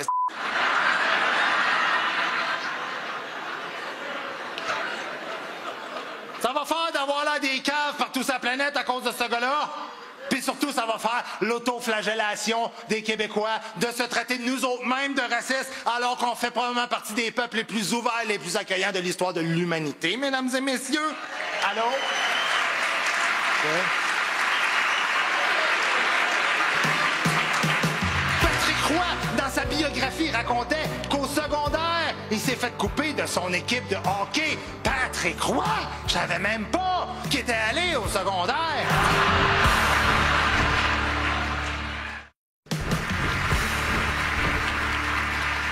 On accueille 50-55 000 immigrants par année, mais des fois, on dirait qu'on se fait juste parler de ceux qui ne peuvent pas rentrer. Mais c'est pas parce qu'on les aime pas, c'est une question d'intégration. On peut pas accueillir tout le monde en même temps. C'est comme l'été passé, au chemin Roxham, il rentrait 3 000 Haïtiens à chaque semaine. 3 000, 3 000, 3 000, tu comptes ça. Au bout de l'année, tu es rendu à 150 000 Haïtiens. On peut pas intégrer 150 000 Haïtiens d'une shot. On n'a pas assez de taxis. Et... C'est pas raciste, là. C'est pas raciste, ça. C'est-tu raciste? Hey, je suis pas raciste, voyons donc. J'ai un ami qui aime les immigrants. Hein? Je suis pas raciste, madame, OK? Parce que moi, je le dis haut et fort, bienvenue à tous, puis je le pense pas vrai, mais je rajoute toujours une petite phrase qui est pas la mode de dire en ce moment, c'est que l'intégration, c'est un phénomène qui doit se faire des deux côtés à la fois. Parce que si toi, tu viens de l'Ouzbékistan, puis ça fait 10 ans que tu vis au Québec, puis depuis 10 ans, tu parles juste le papou, hein, puis tu manges cachère, à pleine lune, t'égorges une chèvre, faire plaisir au bon Dieu, puis comme loisir, t'écoutes Al Jazeera par satellite, ben je t'annonce que tu as peut-être beaucoup d'identité, mais non, tu n'as pas encore celle de Québécois. Parce qu'un vrai Québécois, c'est pas ça. Premièrement, un vrai Québécois, ça n'a pas autant de culture que ça. OK? Puis les vrais Québécois, ils parlent français! Ils sachent pas l'écrire, mais ils cherchent à le parler. Puis le vrai Québécois, il mange pas cachère, il mange pas cher.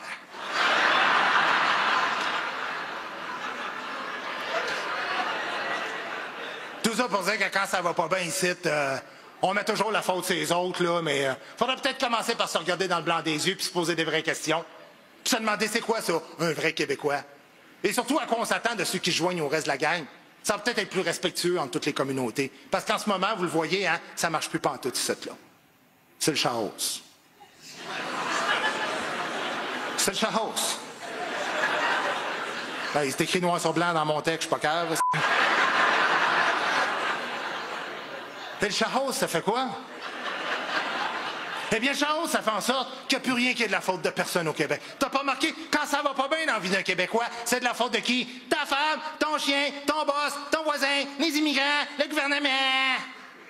Puis le Québécois, il veut pas se débarrasser de ses maîtres, parce que c'est très bien qu'il n'y aurait plus personne qui pourrait blâmer pour ses propres échecs à lui. Parce que c'est ça le vrai danger de la liberté collective. C'est qu'un coup qu'on est rendu tout seul entre nous autres, t'es obligé de faire face à la réalité, puis te dire, hey, ma vie va mal, c'est à cause de moi.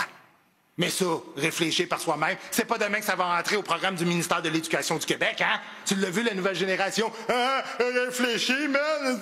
Ça me tente pas le gros, comment on fait ça? Hein? Y a-tu une application pour ça?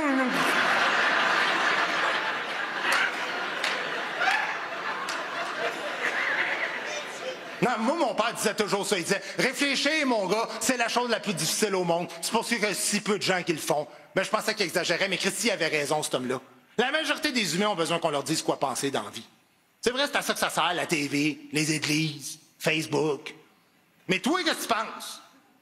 Pas ce qui est légal ou non, là. Pas ce que la société souhaiterait que tu deviennes. Toi, avec toi-même, qu'est-ce que tu penses qu'est la bonne affaire à faire? Voyons, c'est un show d'humour, man. C'est ce que je fais là. Gars, écoutez jamais les conseils des autres. C'est ça le conseil que j'aimerais vous donner ce soir. Et après ce conseil-là, est-ce qu'il faut bien partir de quelque chose, là? Non, mais hey, si j'avais écouté le conseil de tout le monde, pensez-vous que je serais ici, moi, ce soir? Pensez-vous que je serais debout sur cette scène-là, devant un public extraordinaire? Ben non, je niaise. Mais... hey, mais je vous en compte une bonne, OK? Moi, avant d'être humoriste, je voulais travailler. Puis... savez-vous, c'est que ça a changé au cégep. Je ne sais pas ce qui s'est passé dans ces 6 années-là, mais... moi, je suis rentré au cégep en sciences pures, médecine nucléaire. 6 ans plus tard, ils m'ont sorti de là, sciences humaines, sans mathématiques. Concentration philo. Ça, si je ne veux pas travailler plus tard, je te suggère fortement la concentration philo. Leur taux de non-placement est étonnamment élevé.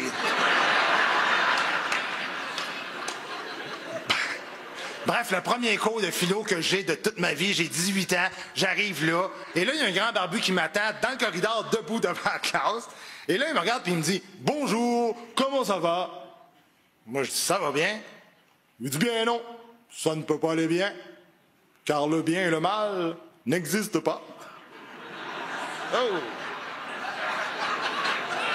J'ai dit « Ça va être difficile de noter les élèves de même, par exemple, hein? » Je sais pas si c'est un hasard, mais 3 jours plus tard, il est parti en burn-out grâce à moi. Ben, j'ai dit, Christy, c'est ça que je veux faire, moi, dans la vie. Non, pas envoyer le monde en burn-out, mais réfléchir puis en pousser des popées. Je vous compte tout ça parce que ce jour-là, ça a été le jour le plus important de toute ma vie professionnelle. C'est le jour où, à mes 18 ans, j'ai pris la liberté de choisir ma vie, mon métier, mon destin. 18 ans, je me suis promis à moi-même qu'un jour, j'allais devenir humoriste professionnel. Jamais mis les pieds sur une scène. Je ne connaissais personne du milieu artistique. Et c'est pas me vanter, mais dès la première représentation, les réactions étaient unanimes. Tout le monde disait, ça marchera jamais. Hein? Mais ça me dérangeait pas, parce que savez-vous ce qui m'a tenu debout pendant toutes les années difficiles d'un bar et tout ça? Ça a été les échecs des autres. Il n'y a rien de plus stimulant dans la vie que de voir à quel point tout le monde se fait dire que ça ne marchera jamais ses affaires dans la vie, y compris ceux que ça marche mauditement bien après. Fait que si toi tu penses que tu n'as pas la liberté de choisir ta vie, ton métier, ton destin, mais ce que je te lis ici, c'est à toi personnellement que je lis, et je vous jure que je n'invente pas une ligne de tout ce qui est écrit là-dessus. Écoutez bien ça. En 1895, Albert Einstein a échoué son examen d'entrée à la Polytechnique de Zurich, en Suisse.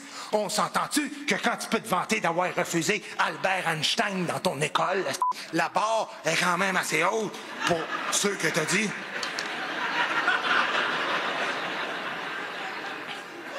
Un jour, alors qu'il commençait à être connu, Charlie Chaplin a participé à un concours de sosie de Charlie Chaplin. Il s'est classé 27e.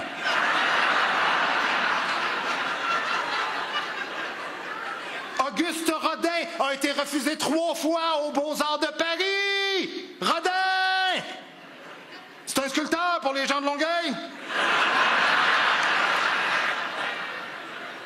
Avant que J.K. Rowling publie son livre, 11 maisons d'édition ont refusé de publier Harry Potter. Vous saviez ça? 11 éditeurs ont dit non à Harry Potter. Et le 11e éditeur, il a même écrit un petit conseil d'experts sur son manuscrit. Il avait écrit « Trouvez-vous un vrai emploi, vous ne gagnerez jamais votre vie avec votre littérature enfantine. » Oh! Elle a vendu 1 demi-milliard de livres après ça. 7 milliards US d'entrées au cinéma. Hey, avec le caractère que j'ai, moi j'achète tous les business où ce gars-là travaille et je le crie dehors jusqu'à la fin de ses jours.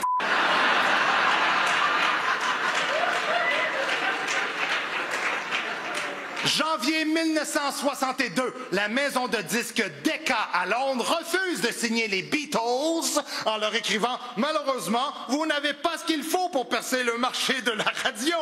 Et à la place, on signait un groupe qui s'appelait Les Tremolos. Et leur carrière a effectivement été très mollo. Ronald Wayne, est-ce que vous connaissez Ronald Wayne? Non! Savez-vous pourquoi?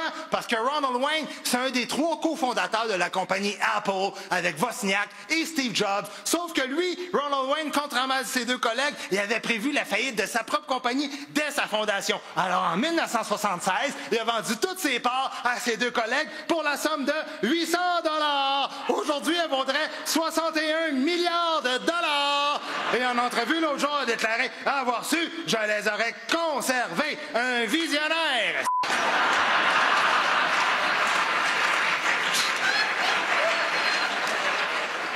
Et c'est comme ça pour tout le monde dans toute la société. Jacques Brel s'est classé 29e sur 30 dans un concours de chant en France parce que le 30e s'est jamais présenté.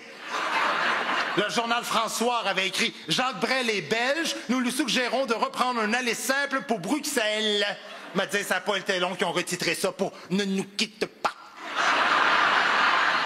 Et même au Québec, Patrick Roy, dans sa biographie, racontait qu'au secondaire, il s'est fait couper de son équipe de hockey. Patrick Roy, je savais même pas qu'il était allé au secondaire.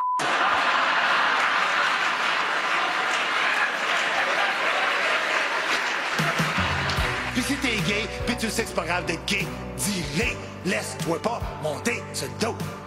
Oui, tu peux te laisser monter sur le dos, mais il faut que ça te tente.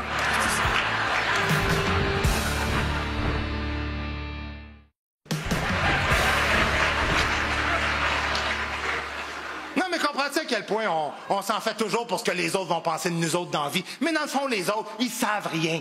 Personne ne connaît le talent et la détermination qu'il y a au fond de chaque personne dans la salle. On ne sait pas, il y a peut-être ici ce soir le futur premier président de l'histoire de la République du Québec.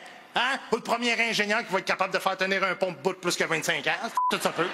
Non, mais tu ris, t'es peut-être la future meilleure chanteuse de l'histoire du Québec, toi. Hein? Meilleur humoriste, hein? 2e meilleur. Non, mais ça me fait rire parce que pendant 1h30, on se parle de liberté de même, puis on réalise même pas que la plupart du temps, les bâtons d'un roue, c'est nous autres qui nous les mettons, hein? C'est vrai, ça.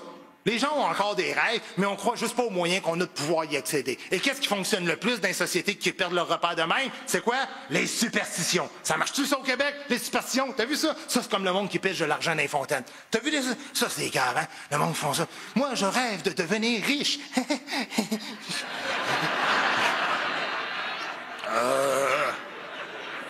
Étape numéro 1 vers la richesse. Pitche pas ton argent dans les fontaines.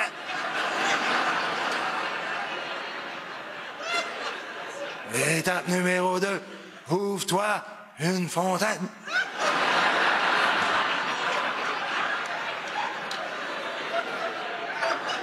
Puis surtout, attends pas d'être riche avant d'avoir une vie enrichissante. Là, je sais, il y en a qui vont dire, facile à dire, Nantel, facile pour toi d'être libre quand toi, t'es déjà riche. Mais je suis pas riche. Je suis pas riche, puis je suis pas pauvre. Je suis comme toi, Québécois. J'ai un petit coussin à la banque, 2-3 millions pour les imprévus, sinon j'ai rien. Pourquoi vous riez? Vous avez pas 2-3 millions à banque, vous, madame? Non? Ah ben mon Dieu, soyez malheureux, ça n'a pas de sens, c'est une vie de misère comme ça. Oubliez tout ce que j'ai dit depuis le début. Voyons donc, juste d'être né au Québec, c'est déjà d'être riche, madame. Hein? On est riche puis on le voit pas. Ici, on n'a rien fait de mériter ce destin-là. Mais Christy, quelle richesse qu'on a. Ici, tu dis ce que tu veux. Tu vas où tu veux. On mange comme des cochons. On fait caca dans l'eau potable. Si ça, c'est pas un signe d'opulence, je sais pas c'est quoi. Hein? As-tu déjà réalisé ça, toi? Chaque fois que tu fais caca, il y a au moins 15 Africains qui boiront pas ce journée-là. Célèbre le triomphe de ta civilisation! C'est un exemple que je donne d'une analogie.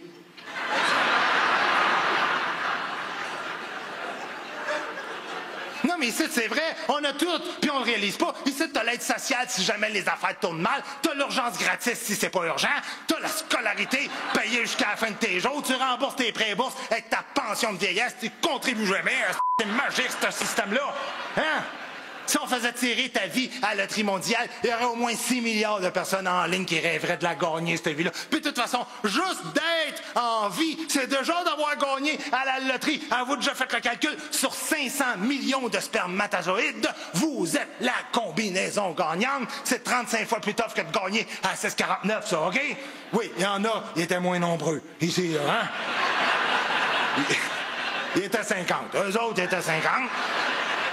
Mais c'est toi qui as gagné le gros, OK? Fait qu'attends pas personne pour exprimer tes droits et tes libertés. Parce qu'on est seul dans la vie. C'est ça la morale de l'histoire.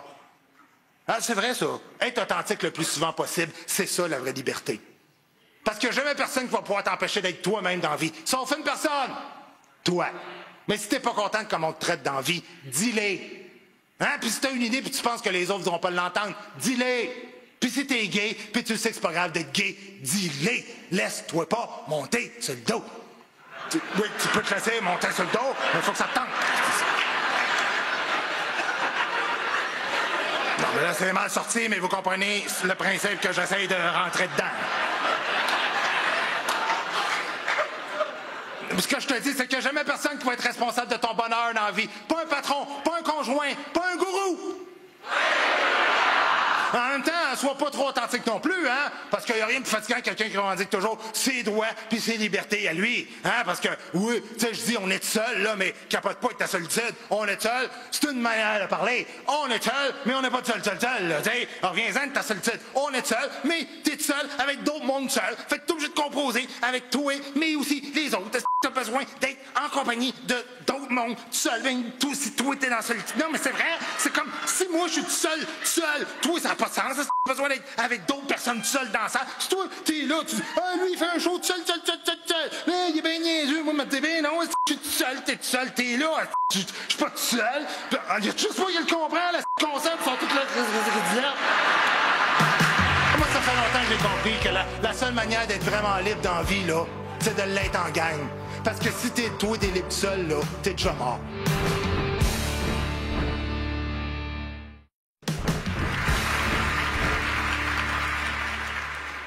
Non, je suis pas niaiseux, madame, OK? Parce que moi, ça fait longtemps que j'ai compris que la seule manière d'être vraiment libre dans la vie, là, c'est de l'être en gang. Parce que si toi, t'es libre seul, là, t'es déjà mort. Parce que, tu sais, il n'y a jamais eu autant de détresse dans la vie du monde au Québec pour la simple et bonne raison qu'on se parle plus. Hein? Il n'y a plus de solidarité sociale ici. Chacun travaille sa petite poche personnelle, mais ça nous rattrape tout le temps dans les antidépresseurs. Mais moi, j'en peux plus de voir chacun sur son île déserte. Les grosses compagnies qui font tout le monde en tenant pas compte des êtres humains qui les font vivre. Le gars au cinéma qui texte sans arrêt pendant le film, comme si c'était seul dans la place. Ou la caissière à l'épicerie qui parle à sa collègue 4 caisses à côté. « Hey, je suis assez fatigué, ça fait 8h30, je suis debout avec les clients! »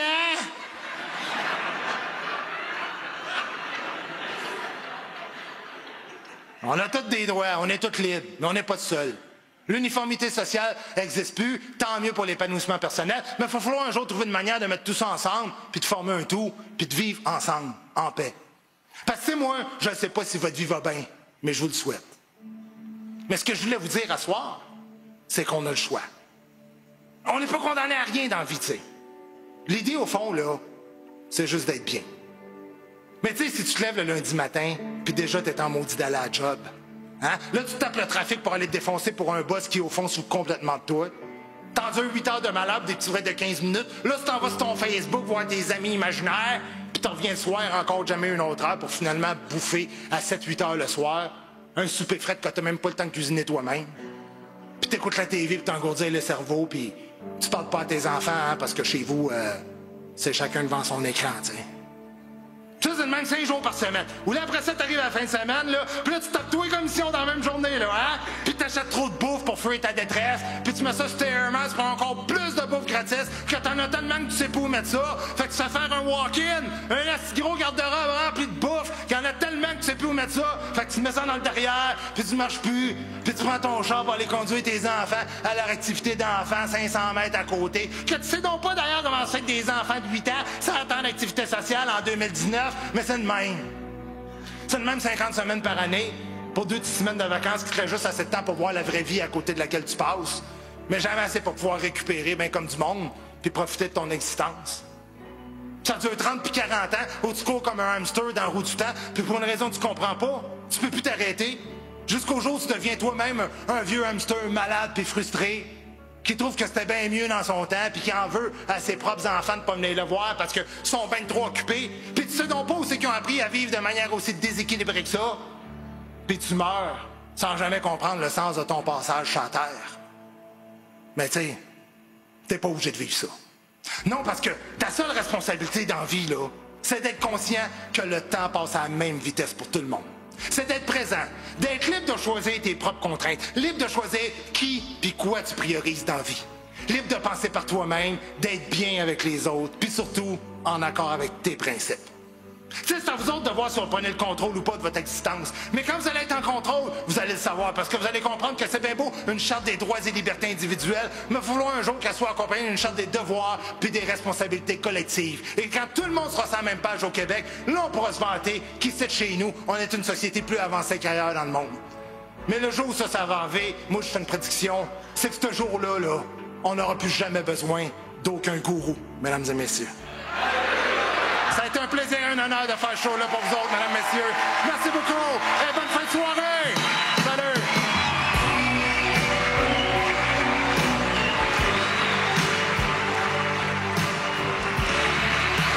Un gros merci, mesdames et messieurs. Merci de vous être déplacés ce soir. Merci d'être dans ma vie. Merci d'acheter des billets. Et merci de croire encore à l'humour au deuxième puis au troisième degré, même en 2019. Vous me rassurez.